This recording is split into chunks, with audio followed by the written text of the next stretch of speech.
Shalom, mis hermanos, bienvenidos una vez más a este su canal Only Way con Casey. Hoy continuamos hablando sobre el ayuno, pero en específico hoy vamos a hablar del ayuno de Yom Kippur. Vamos a ver dónde fue ordenado el ayuno de Yom Kippur, qué se hacía en ese día, qué se debe hacer en el día de hoy y por qué razón fue instaurado este día. Entonces empecemos por dónde fue ordenado.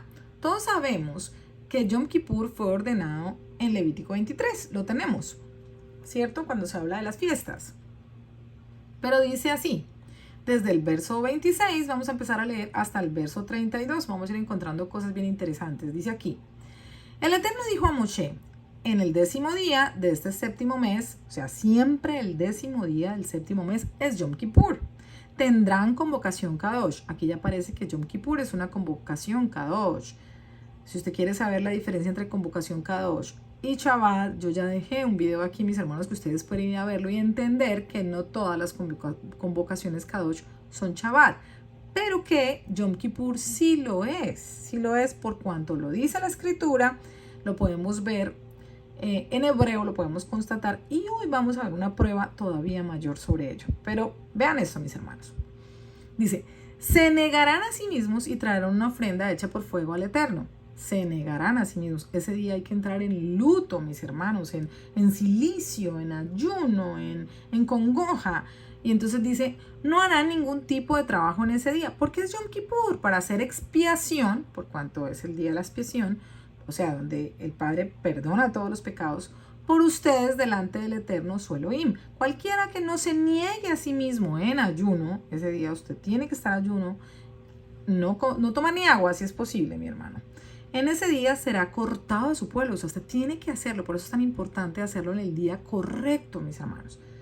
Y cualquiera que haga cualquier tipo de trabajo en ese día, yo lo destruiré entre su pueblo. ¿Se da cuenta por qué es tan importante conocer los tiempos del Eterno? Porque si celebramos nosotros las fiestas fuera de tiempo, pues ya el Padre dice que seremos cortados y que nos destruirá. No hará ningún tipo de trabajo. Es una regulación permanente por todas sus generaciones, no importa dónde habiten. Mi hermano, si usted tiene que sacar ese día en su trabajo, mire cómo le hace, ore con tiempo y pídale al Padre que le dé la oportunidad de estar en ese día por cuanto usted quiere cumplir con ello. Dice aquí, el verso 32, será para ustedes un Shabbat de descanso completo.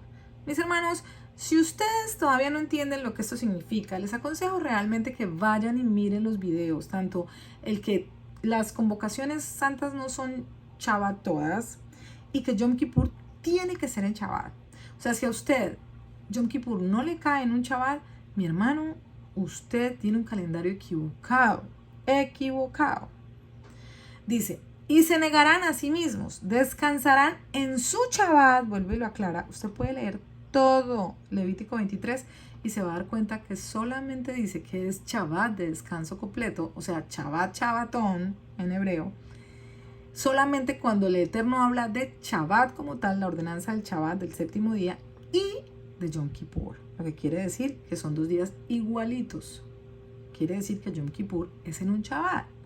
Dice, y se negarán a sí mismos, descansarán en su Shabbat desde el anochecer del 9º día. Y aquí vuelvo y hago hincapié en esto, mis hermanos, porque si nos dice que es desde el 9º día, o sea, desde el día anterior, es el día 9º del mes hasta el siguiente anochecer, o sea, del anochecer del 9º día, quiere decir que cuando anochece, todavía es 9º día, hasta el anochecer del otro día, el día 10, que es la ordenanza. ¿Qué nos dice eso a nosotros? Pues que son 2 días diferentes. Quiere decir que el anochecer del día anterior no hace parte del día 10, sino del día 9, como lo especifica Yom Kippur, lo que nos abre a nosotros la puerta para entender que realmente el día comienza con el amanecer, ¿sí? Solo falta ver las plantas para que se dé cuenta cómo se cierran ellas mismas, o ver las aves o cualquier animalito que se va a dormir justamente al anochecer.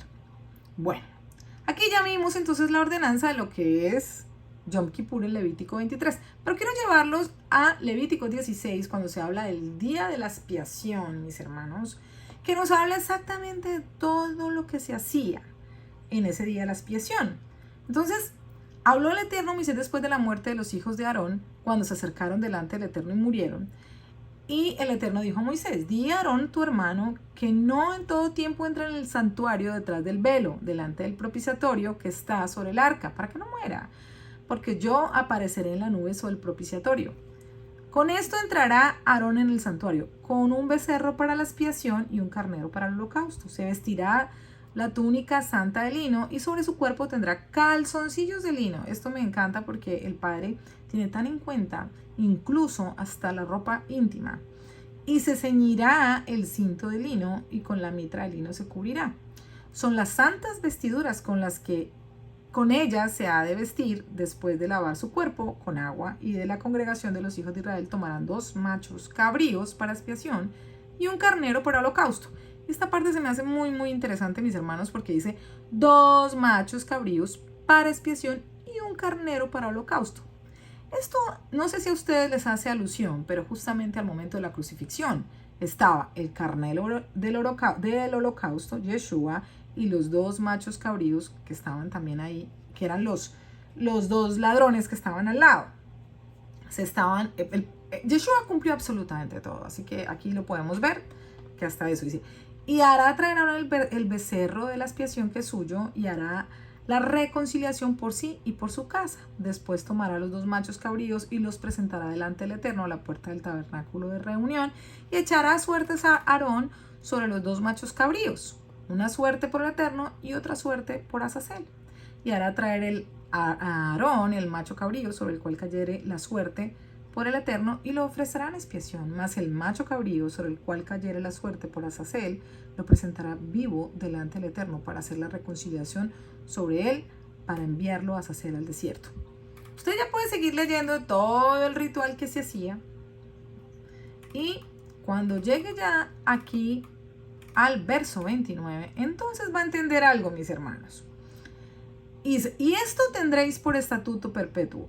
En el mes séptimo, a los 10 días del mes, afligiré vuestras almas. Ninguna obraréis, ni el natural ni el extranjero que mora entre vosotros, porque en este día se hará expiación por vosotros. O sea, es importantísimo que nosotros estemos en este día porque hay expiación por nosotros, y seremos limpios de todos nuestros pecados delante del Eterno. Y aquí aclara en el verso 31, día de reposo es para vosotros. ¿Sí ve? Shabbat. Y afligiréis vuestras almas, es estatuto perpetuo. O sea, tenemos que hacerlo, mis hermanos. Tenemos que hacerlo. Ahora, me llama la atención esto porque quiero llevarlos ahora este mismo capítulo, que es Levítico 16, pero leamos esta parte en la Biblia Kadosh, que es un poco más clara, mis hermanos. Vamos a leer desde el verso 29 y dice: será una regulación permanente para ustedes que en el 10º día del 7º mes ustedes se negarán a sí mismos, ayuno, y no harán ningún tipo de trabajo, ambos, los ciudadanos y los extranjeros viviendo con ustedes. ¿Sí se da cuenta? Ni usted ni los que vivan en su casa no pueden hacer ningún tipo de, o sea, no trabajen ese día, no se puede trabajar, pida permiso. Porque en este día expiación será hecha por ustedes para purificarlos. Ustedes estarán limpios delante del Eterno de todos sus pecados. Y en el verso 31 es un Shabbat de descanso completo. Como les dije, dice aquí, Shabbat, Shabbatón. Para ustedes se negarán a sí mismos. Es una regulación permanente. Y aquí está la prueba, mis hermanos. Dice Shabbat, Shabbatón. Tiene que ser, esto es Levítico 16. Y cuando nosotros vamos a justamente a esa misma porción, Levítico 16, 31, dice, día de reposo es para vosotros y afligiréis vuestras almas. Ese estatuto perpetuo, si vamos en hebreo, dice, mire, dice Shabbat, Shabbatón. Nos habla de que es realmente un Shabbat. Quiero llevarlos entonces a Levíticos 23 para que lean y se den cuenta que es exactamente como la ordenanza del Shabbat. No recuerden que ahí dejé un video donde aclaro que las santas convocaciones no son un Shabbat. Solamente mire, cuando el Eterno habla del Shabbat, entonces dice justamente eso. Dice 6 días, se hará trabajo, el 7º sábado de reposo. Y entonces dice Shevihi, que es el séptimo día, ¿sí? Dice Shabbat, Shabbatón.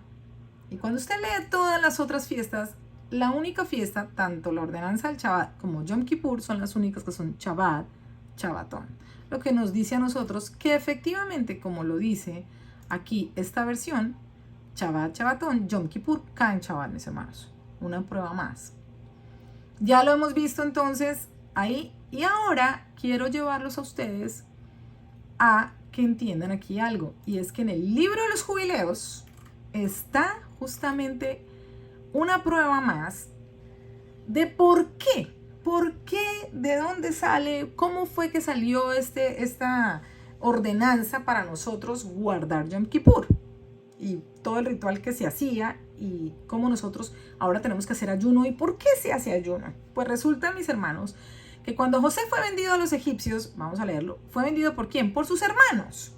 Pero resulta que ellos todos eran los 12 hijos de Jacob y el menor era José. Y entonces sus otros 11 hermanos se ponen de acuerdo para vender a José. Y dice así: en el año séptimo de este septenario, envió a José desde su casa a tierra de Siquem a averiguar cómo estaban sus hermanos y los encontró en el país de Dotaim. ¿Quién lo envió? Jacob lo envió. Dice, lo engañaron y tramaron contra él el designio de matarlo. ¿Quiénes? Los hermanos. Pero cambiando de opinión lo vendieron a unos nómadas ismaelitas que lo llevaron a Egipto y lo vendieron a Putifar, eunuco del faraón, jefe de guardia y sacrificador de la ciudad de Heliópolis. Los hijos de Jacob degollaron un cabrito. Miren lo que dice, los hijos de Jacob degollaron un cabrito, mancharon la ropa de José con su sangre y la mandaron a su padre Jacob el 10 del mes séptimo. ¿Cuándo? Yom Kippur. Hizo duelo Jacob toda aquella noche, pues se le trajeron por la tarde, le entró fiebre por el duelo de su muerte, pues se dijo una alimaña devoraba a José. Hicieron duelo con él todos los hombres de su casa aquel día y estuvieron lamentándose y haciendo duelo con él todo aquel día. Sus hijos e hija, ¿quién era su hija? Dina, porque él tuvo una hija, Dina. Iban a consolarlo, pero no se consoló por su hijo. Aquel día oyó Bala. ¿Quién era Bala? Bala era la concubina de Jacob, que había perecido José y murió de pesar. Bala muere de pesar también. Entonces ya eran supuestamente dos lutos, ¿no? El de José y el de Bala. Y ahora vivía en Cafratef. También Dina, hija de Jacob, murió tras la pérdida de José, teniendo lugar en Israel estos 3 duelos en un solo mes.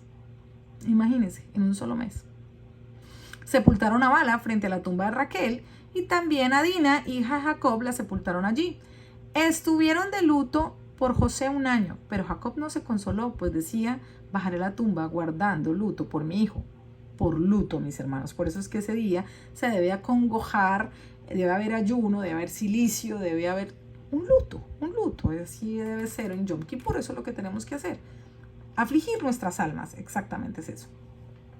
Ahora, se instituye el día de la expiación. Dice, por eso se estableció a quienes, a los hijos de Israel, que guardasen, ¿qué? Si ustedes leen aquí, dice que guardasen luto el 10 del séptimo mes. El 10 del séptimo mes, Yom Kippur. Día en que llegó la luctuosa nueva de José a Jacob, su padre, y que en él expíen por su pecado con un cabrito el 10 del mes séptimo, una vez al año, pues apenaron las entrañas de su padre a causa de su hijo José. Se estableció en este día para que en él se entristezcan por su pecado, por todas sus culpas y errores, para que purifiquen en este día una vez al año. Encontramos una causa más de por qué nosotros debemos hacerlo de Yom Kippur. Ahora, ustedes dirán, sí, pero eso lo dice el libro de los jubileos. Bueno, mi hermano, el libro de los jubileos era un libro que estaba en la Septuaginta. Si usted quiere saber qué era la Septuaginta, Leamos aquí. Dice, la Biblia griega, comúnmente llamada Biblia Septuaginta o Biblia de los 70, y generalmente abreviada como la XX, la LXX, o sea, L de 50 y XX 70, ahí sería 10, pues 70, ¿no? Es una antigua recopilación en griego koiné de los libros hebreos y arameos del Tanakh o Biblia hebrea y otros libros, otros libros, incluidos algunos escritos originalmente en griego. Otros libros, pues justamente dentro de esos otros libros estaba el libro de los jubileos, mis hermanos, que estaba inicialmente en esta Biblia, que fue la que los sabios, fue la primera Biblia que los sabios tradujeron del hebreo al griego. Y luego tuvieron que sacar este libro, al igual que el libro de Enoch y otros libros, porque inicialmente eran más de 80 libros en la Biblia, pero ahora solamente tenemos 66. Muchos libros por ahí los han extraviado. ¿Y qué nos dice que es el libro de los jubileos? Lo extraviaron pues justamente porque dice muchas verdades. Ahora, ¿de qué se trata el libro de los jubileos? El libro de los jubileos dice, también denominado Leptogénesis o Génesis pequeño, libro de las divisiones de los tiempos según sus jubileos y semanas. Jubileos o libro de la distribución de los días de la ley. ¿De qué? ¿Cuáles días? Pues los días hechos en la Torá, ¿sí? Ahí podemos entender nosotros cómo se hace realmente el mal llamado calendario, que realmente debe ser un sincronario, porque nosotros sincronizamos nuestros tiempos con los del Eterno. Entonces, dice, es un texto religioso de origen hebreo escrito en torno al año 100. 100 nos habla a nosotros de tiempo. No es casualidad que haya sido escrito ahí. Un texto, le llaman canónico para la iglesia ortodoxa etíope. Los etíopes son ortodoxos, pero judíos ortodoxos, que tienen esta Biblia hasta el día de hoy, y en esa Biblia está el libro de los jubileos, donde nos habla de todo lo que sucedió. Pero ¿saben qué más interesante es? Encontrar que cuando se lee sobre el análisis, las críticas, las influencias, dice, los analistas se han percatado que Yeshua, celebró la última cena en la Pascua según el calendario del libro de los jubileos. Aquí lo encontramos, mis hermanos. Entonces, ¿cómo no tener en cuenta este libro, mi hermano, cuando Yeshua mismo celebraba las fiestas de acuerdo al calendario de los jubileos, que no confirma nada más y nada menos que el calendario de Enoch? Para los que dicen que no sirve, pues sepa usted, mi hermano, que cuando usted hace el calendario que está en los jubileos, por el cual Yeshua celebró la Pascua, los días son exactos. Nunca queda montada una fecha sobre otra, una fiesta sobre otra. Dios es un Dios de orden, y en este sincronario encontramos ese orden. Y por ende podemos entender, como lo dice la escritura, que Yom Kippur es un Shabbatón, o sea, es un Shabbat. Y en nuestro sincronario, qué interesante, mis hermanos, que en nuestro sincronario, cuando vamos al mes séptimo, a nosotros sí nos cae que Yom Kippur es en Shabbat. Muy interesante, ¿cierto? Yom Kippur va a ser en noviembre 8, de acuerdo a los tiempos del sincronario.